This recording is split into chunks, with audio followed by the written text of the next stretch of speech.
A gente tem que aprender a progredir na fé. Algo que a gente deve aprender na fé, que às vezes eu insisto, né? Como comungar, como nos portar, mas algo que a gente teve e que a gente às vezes ignora. Como a gente entra em comunhão com Deus? Porque nós saímos da comunhão com Deus como? Gente, o povo não fala de jeito nenhum. Quando a gente peca. Como a gente busca essa união com Deus, esse ato de comunhão com Deus? Com a confissão. E às vezes a gente não sabe se confessar, porque a gente não sabe o que é a confissão. Em primeiro, a confissão foi feita diante de um rito. Isso já só vê na Bíblia. Tem ritos de purificação, mas existe um sentido litúrgico. Por isso que existem paramentos próprios. Ah, padre, mas às vezes o padre correndo não usa os paramentos ali e tal. Não é obrigatório, mas é bom que o faça. No entanto, existe um sentido ritual. Não começa assim, ah, padre, eu fiz isso e acabou. Não é assim que confessa. Existe um caminho. Existe uma saudação. Existe uma introdução diante da palavra. Existe um chamado à apresentação daquilo que eu fiz. Existe um ato de que eu me reconheço e apresento que eu estou arrependido. E existe a absolvição. Porque por vezes a gente não repara isso. A gente começa a confissão apresentando ao padre. Não precisa falar, padre, benção, padre. Não precisa falar isso. Padre, perdão porque pequei. E aí o padre, em nome do Pai, do Filho e do Espírito Santo. O Senhor esteja em teu coração, em teus lábios, para que arrependido confesse os teus pecados. Em geral, logo após, o padre vai citar, ainda que breve, uma citação bíblica. Todo mundo já sabe quando se confessa comigo, né? O Senhor esteja em teu coração e em teus lábios, para que possa arrependido confessar os teus pecados. Senhor, tu sabes tudo, tu sabes que eu te amo. Aquilo que São Pedro apresenta. E depois, este ato de apresentar aquilo que eu fiz. Os teus pecados. E saber assim se confessar. Mas saber que o pecado ele tem nome, sobrenome e endereço. Não é para contar história. Existem vezes que a gente precisa apresentar mais detalhes. Mas tem hora que o que a gente não precisa apresentar são os detalhes. Se o mar está revolto, se o avião passou no céu, se sua filha foi viajar, não preciso saber disso. É o ato de saber o que eu fiz. Porque senão a gente pede desculpa e não perdão. A confissão é o lugar para pedir perdão. Isso que é o mais importante. E o central. Eu devo aprender perdão. Eu fiz isso. E saber que não adianta eu chegar e falar assim, ah, padre, eu não amei a Deus sobre todas as coisas, eu desonrei meu pai e minha mãe, desonrei seu pai e sua mãe, você bateu nele, você xingou seu pai e sua mãe, ou você não... Tem uma gradação. Eu tenho que dizer o que com toda a especificação do que eu fiz. E quantas vezes eu fiz, para saber o quanto aquilo está enraizado. Senão, nada se apresenta diante de mim. Senão, não sei o que eu fiz. Eu tenho que especificar. Ah, padre, eu não obedeci meus pais. É uma coisa. Outra coisa é ofender os pais com palavras. Outra coisa é agredir os pais. É completamente diferente. Então, existem gradações. Também no meu pecado. Diante daquilo que eu apresentei. Isso eu tenho que deixar claro. Porque a confissão tem 3 seis. Vocês sabiam que a confissão tem 3 seis? Vocês estão me olhando com uma cara de misericórdia. A confissão ela tem que ser contrita. Eu tenho que estar arrependido. Ela tem que ser completa, porque senão ela não é válida. E eu ainda adquiro mais um pecado. Eu tenho que confessar todos os meus pecados cometidos desde a minha última confissão válida. Porque se eu não falei tudo na anterior, então ela não foi válida. Então eu tenho que ver qual foi a válida. Tenho que expressar tudo que eu fiz. E ela tem que ser curta. Ah, padre, então eu vou falar. Não, eu saio correndo e nem falar pela metade. Curta não significa que o tamanho é pequeno. Significa que eu não tenho que enrolar. Ai, padre, eu estou tão triste. Porque o céu está muito azul e tem poucas nuvens e está muito calor. Tá bom, até aí você não me disse nada. Eu tenho que mostrar o que eu fiz.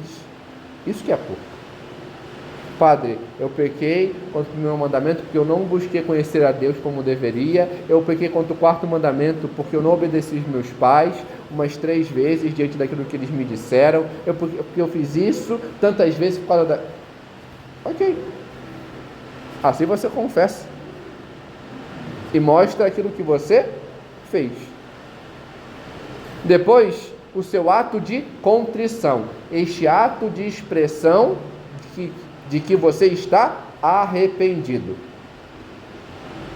A contrição ela tem que ser verdadeira. E existem 2 tipos. A contrição perfeita, que é o ato por amor. É onde você se apresenta a Deus inteiramente contrito. E o outro é pela pena, quando você tem medo de ir para o inferno. Ambas são válidas. A por medo é a atrição. Mas elas exigem algo, que é eu detestar. Se tem um ódio que eu tenho que ter, é aqui. Eu tenho que odiar o que me afasta de Deus. Eu tenho que odiar o pecado. O único ódio que a gente é permitido até é esse. Segundo, eu tenho que querer romper. Ou seja, eu tenho que ter o firme propósito de não mais pecar. E tenho que ter este sentido de dor e expressar tudo. E por fim, receber a absolvição. Padre, como é que eu faço o meu ato de contrição? Ele pode ser espontâneo, mas existem fórmulas que expressam e são curtas. Tem gente que fala uma fórmula imensa. Pode? À vontade. Mas tem gente que não grava por nada. Existe uma curtinha. É que eu mais gosto de, quando a pessoa não sabe, é a que eu ajudo a pessoa a fazer. Senhor Jesus, tende misericórdia de mim, porque sou um pecador. É o ato de reconhecer-me como pecador, como miserável e necessitado da graça. E depois, receber a absolvição sacramental. Padre, então, mas aí, o que eu tenho que fazer? Quais são as obrigações do penitente? Daquele que vai se confessar. Tem a obrigação que é do penitente, tem a obrigação que é do confessor. O confessor é escutar, ele pode aconselhar, é uma possibilidade, não é obrigação, mas pode, e é bom que o faça, e apresentar a pena, aquilo que eu tenho que cumprir, que é necessário a mim, para começar a reparação dos meus pecados e a absolvição. Ao penitente, a confissão completa, mas para isso eu tenho que saber o que eu fiz. Então eu tenho que fazer um exame de consciência, saber o que eu fiz, estar arrependido do que eu fiz, confessá-lo de modo completo. Padre, se eu esquecer, é fácil, tem um truque muito fácil para você não esquecer. Você anota. Você pega, faz um grupo com você mesmo no WhatsApp, para você não ficar mandando coisa para os outros, né, que ninguém tem que saber, né, das suas misérias. Você vai lá, coloca tudo que você fez. Chega para o padre, padre, eu fiz isso. Você pode ler, não tem problema. Padre, mas eu não tenho que pedir isso, eu posso... Não, o padre tem que saber. Se você está fazendo dessa forma, porque você é consciente. E depois de expressar tudo, cumprir aquilo que o padre colocar como penitência. Em geral, são algumas orações ou atos de caridade que ajudam a começar a reparação diante daquilo que eu fiz, para estar em unidade com o Senhor. Padre, mas como é que eu faço um exame de consciência? É fácil. Em geral, se apresentam os mandamentos. Tem os 10, mas também tem os da igreja. Por exemplo, aqueles que têm a possibilidade, um dos mandamentos da igreja é o dízimo. Por exemplo, eu faço diante da minha possibilidade? É uma questão. Primeira coisa no exame de consciência é: na minha última confissão, eu cumpri minha penitência? Primeira coisa que eu tenho que falar. Há quanto tempo eu não me confesso? E aqui entra uma questão muito importante. A confissão não é um ato, para Jesus fazer um milagre maior do que fez com Lázaro, Porque tem gente que já está morta há mais de não sei quantos anos. Não.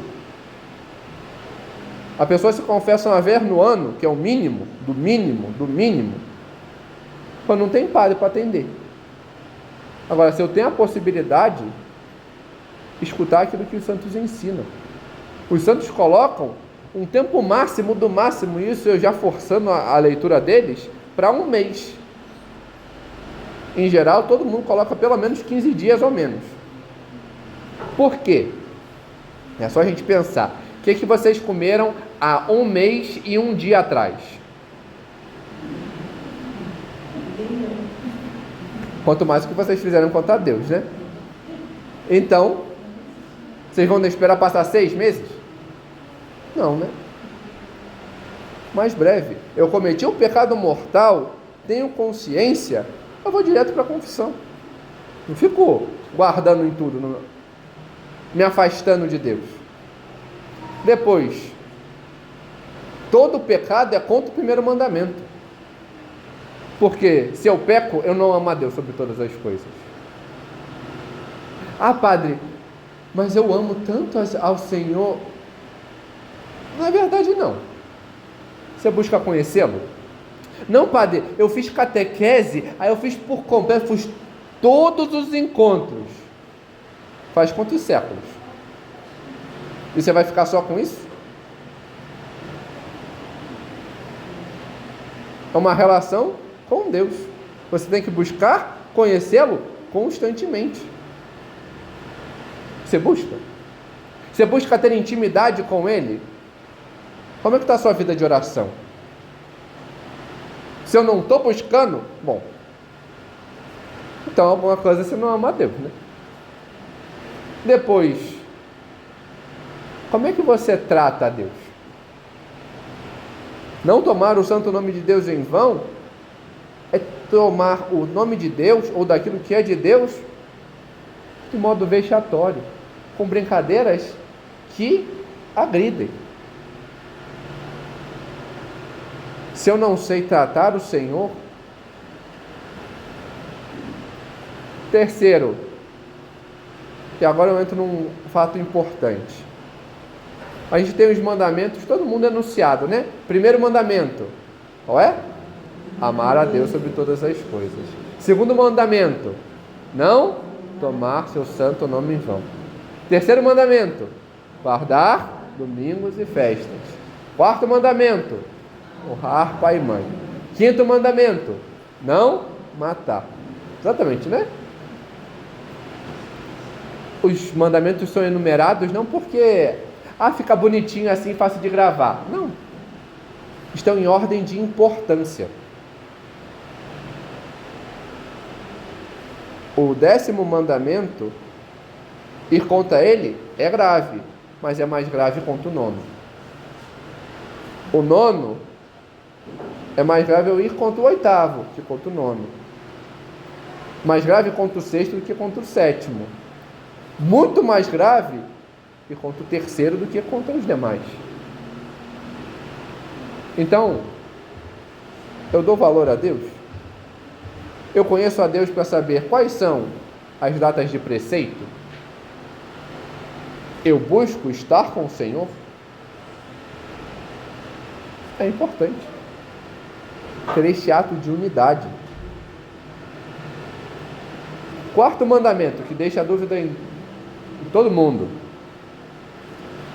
Não quer dizer que eu tenho que só olhar para o meu pai e para a minha mãe, mas entender que o pai e a mãe é uma representação de toda a autoridade. Ah, padre, mas eu não pequei gravemente não, padre. Eu só falei mal contra o meu chefe, também acabei furando o sinal vermelho, também... Ah, é? Mas seu chefe não é uma autoridade constituída? Então você pecou contra o 4º mandamento. Mas meu chefe não é meu pai não, padre. Mas ele é uma autoridade. Você infringiu uma lei? Você pecou contra o 4º mandamento. Porque você vai contra a autoridade daquele que fez a lei. Se a lei é justa, existem leis injustas. Se tiver uma lei de que, sei lá, tenha que abortar toda criança que for anencéfala, é uma lei injusta. Não se deve não só não cumprir a lei, como quem cumpre, aí comete pecado, pelo grau de injustiça. Mas, se a lei é justa, se está ali, eu tenho que cumprir. Furar o sinal vermelho é pecado mortal. Você está se dando conta disso? Porque você está colocando... E além do 4º, você está pecando também contra o 5º, porque você acabou de colocar sua vida em risco. Pode, mas não matar não tem em relação ao outro? E você também. Quando você não cuida da sua saúde, você está pecando contra o 5º mandamento. Quando você tem raiva do seu irmão, você está pecando contra o 5º mandamento. É esse ato de saber o que quer dizer. E saber que não é um checklist que, não, eu acho que eu fiz. Não, eu tenho que saber para apresentar, para ser coerente, para corresponder. Os mandamentos não são um peso, porque os mandamentos eles servem para nos orientar aquilo que é reto, a começar um caminho de santidade, não é exceção, é começar um caminho de santidade. E por que eles são, por vezes, negativos? Porque a gente não entende o que é positivo. O que significa o 5º mandamento? Não matar. Significa que você deve dar valor a tudo aquilo que é a vida. Só que a gente não entende isso. A gente distorce isso. Então, fala, olha, já que você não sabe dar valor à vida, então você não mata. Só que nem isso a gente está entendendo hoje em dia. Mas tudo aquilo que leva à morte do outro é externa, parcial ou interna. Parcial é agressão. Eu estou infringindo. Isso também em relação a mim. Se eu não sei expressar o meu amor ao outro, contra o 6º mandamento. Só que aí eu faço do outro um objeto. E aí eu infrinjo um modo reto de vivência. Isso é o sentido da castidade. É o modo reto da vivência. Um casal tem que seguir a castidade? Sim, diante do seu estado de vida. Continência é uma coisa, a castidade é outra. Se eu sigo o que eu devo viver, como eu devo viver, eu sou casto. Essa vivência correspondente. E eu faço. Nesse sentido, somos chamados a mais e a corresponder a Deus. Isso é o sentido do confessar-se. Por isso que é apresentado como a segunda tábua de salvação. A possibilidade de retornar à união com Deus, a correspondência a viver com Ele.